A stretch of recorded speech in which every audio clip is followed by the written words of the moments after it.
Assalamualaikum warahmatullahi wabarakatuh. Terima kasih kami sampaikan kepada moderator. Di sini kami akan menjelaskan materi tentang penyusunan jurnal berbasis lapangan. Pengertian jurnal. Jurnal merupakan sebuah publikasi periodik dalam bentuk artikel yang diterbitkan secara berkala. Biasanya jurnal terbit minimal 1 tahun 2 kali. Bahkan ada yang 1 bulan terbit 1 kali. Di samping itu, setiap jurnal tidak lepas dari beberapa aturan atau regulasi yang berbeda, tergantung keinginan penerbit.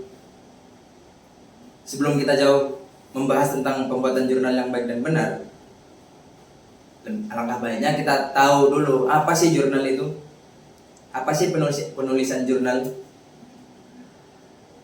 Artikel adalah sebuah penjelasan kerangka yang membahas tentang tema tertentu atau dapat mengenai hasil penelitian atau studi kepustakaan.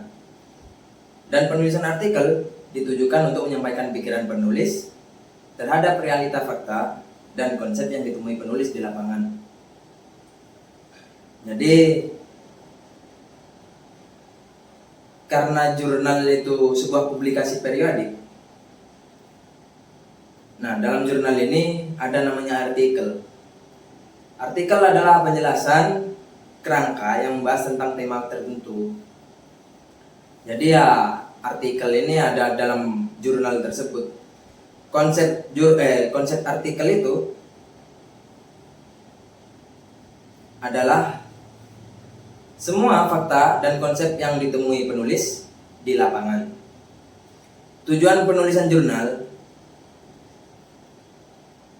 salah satunya beberapa tujuan penulisan jurnal memang untuk menyampaikan gagasan dan diajukan kepada penerbit jurnal.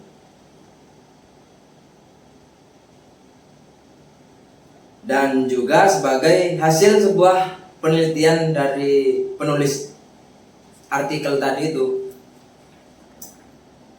Terkadang jurnal juga dibuat untuk mengikuti sebuah perlombaan. Langkah-langkah penulis jurnal ilmiah kurang lebih ada 8. Pertama-tama kita harus menentukan tema terlebih dahulu. Tentukan tema apa yang akan kita tulis. Kedua, carilah permasalahan atau keunikan dalam tema tersebut atau tema yang kamu pilih. Lalu tuliskan penulisan jurnal artikel tersebut dan rumuskan beberapa ide pokok artikel dalam bentuk rumusan masalah. Kelima, carilah referensi dari jurnal-jurnal mutakhir, maksimal jurnal yang 5 tahun terakhir. Kalau lebih dari itu mungkin bisa ditolak. Kalau tidak ditolak ya mungkin bisa, tapi kalian harus lebih ekstra lagi untuk mencari rumusan-rumusan masalahnya. 6. Pengembangan tema dikuatkan dengan referensi dan data lapangan yang akurat. Jadi semisal kita nyari referensi jurnal di 6 tahun terakhir, mungkin pengembangan tema tersebut tidak terjadi. Maksudnya apa? Pengembangan tersebut kurang akurat, apalagi kalau kita terjun ke lapangan. Ketujuh, lakukan analisis terhadap data lapangan dan referensi yang Anda tuliskan.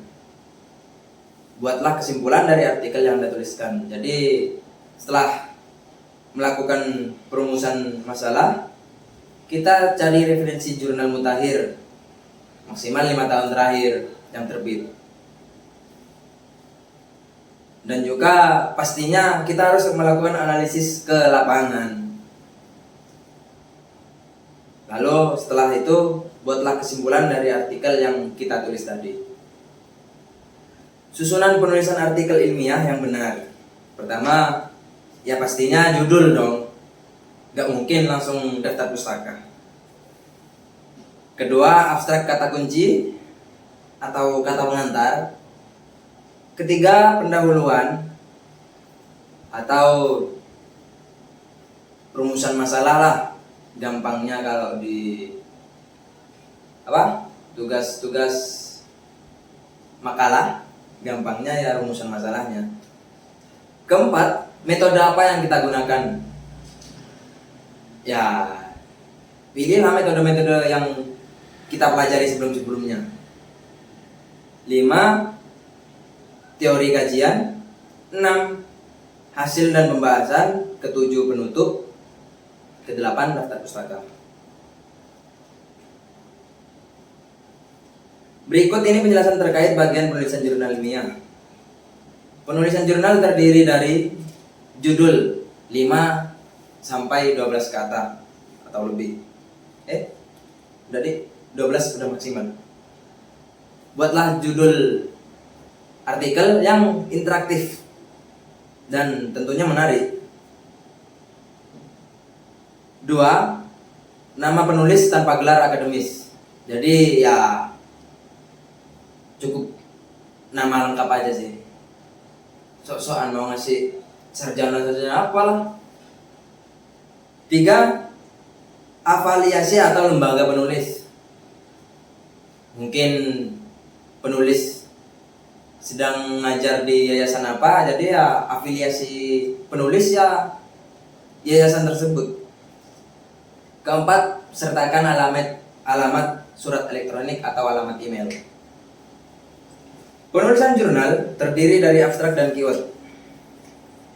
Pada jurnal abstrak mencakup permasalahan, urgensi penulis, metodologi penelitian, dan hasil saran yang didapat oleh penulis. Ya, kepentingan penulis dan serta metode-metode yang digunakan oleh penulis ketika menganalisis di lapangan tadinya. 2. Abstrak menggunakan bahasa yang singkat, padat, dan to the point. Jadi kata pengantar ini sungguhnya jangan sampai nggak kebaca sih. Makanya di buku-buku pastinya ada kata pengantar, itu bukan cuma pajangan ya. Jadi ya sekedarnya kita perlu untuk membaca kata pengantar karena ya memang di sana itu poin-poin yang penting yang sekiranya mudah dipahami oleh kita nanti untuk dipelajarinya. Standar panjang abstrak antara 100 sampai 250 kata. Jarak baris 1 spasi. Saran, tulislah abstrak di sesi paling terakhir dalam artikel Anda setelah artikel Anda sudah jadi, sehingga Anda tidak akan kesulitan membuat abstrak tersebut. Kata kunci yang diselipkan dalam abstrak kata pengantar terdiri dari 3 atau 5 kata frasa. 5 kata atau frasa. 3. Pendahuluan. Angkat secara khusus tema yang mencakup latar belakang pada pendahuluan. Sajikan kajian literatur terlebih dahulu yang memiliki relevansi dengan tema dalam bentuk deskripsi untuk menunjukkan kebaruan tulisan. Jadi perlunya pendahuluan. Sajikan kajian literatur terlebih dahulu untuk memiliki bukti bahwa karya ilmiah ini baru saja ditulis. Kemukakan permasalahan serta hipotesis dari tulisan tersebut.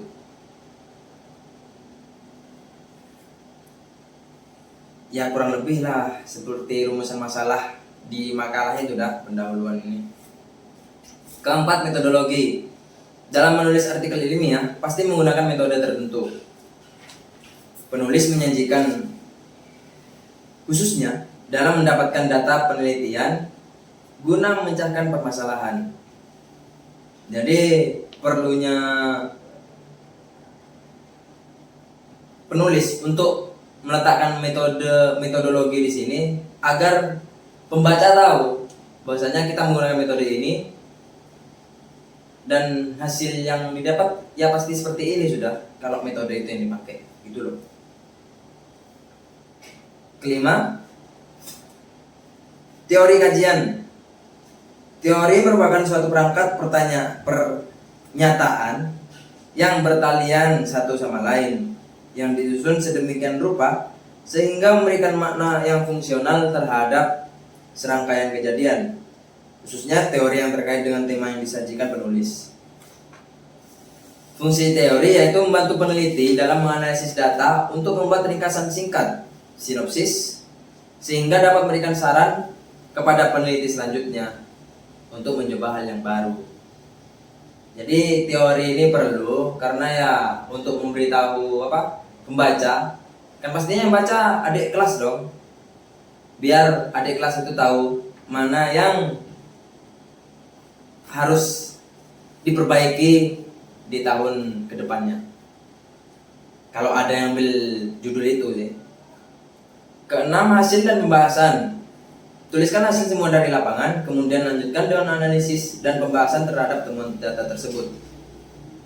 Perolehan hasil harus menjawab pertanyaan dari rumusan masalah serta hipotesis pada bagian pendahuluan.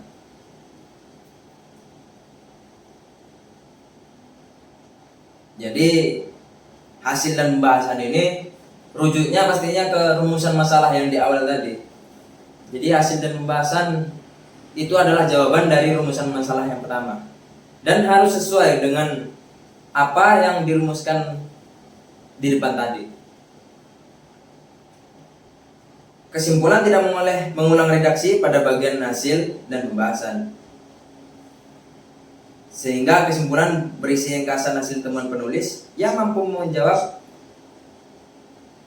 hipotesis penelitian, kemudian lanjutkan dan menuliskan saran dari penulis. 8. Daftar pustaka. Semua artikel harus menyertai rujukan atau melampirkan daftar rujukan yang ada di daftar pustaka. Jadi semua yang ditulis oleh peneliti tersebut bukan cuma seenaknya sendiri, pastinya akan ada apa yang dilihat dan apa yang dibaca. Jadi kita harus menyertakan daftar bacaan tadi di daftar pustaka tersebut. Kriteria sumber primer. Jadi 80% jurnal itu adalah hasil kita membaca dari beberapa daftar pustaka. Jadi minimal daftar pustaka itu setidaknya ada 10 daftar pustaka acuan kita dalam menggali dalam kita melakukan penelitian. Dan daftar buku yang dijadikan acuan itu berbatas 10 tahun terbitan, 10 tahun terakhir. Mungkin itu saja yang bisa kami sampaikan. Kurang lebihnya mohon maaf apabila ada kesalahan yang kami lakukan. Terima kasih. Wassalamualaikum warahmatullahi wabarakatuh.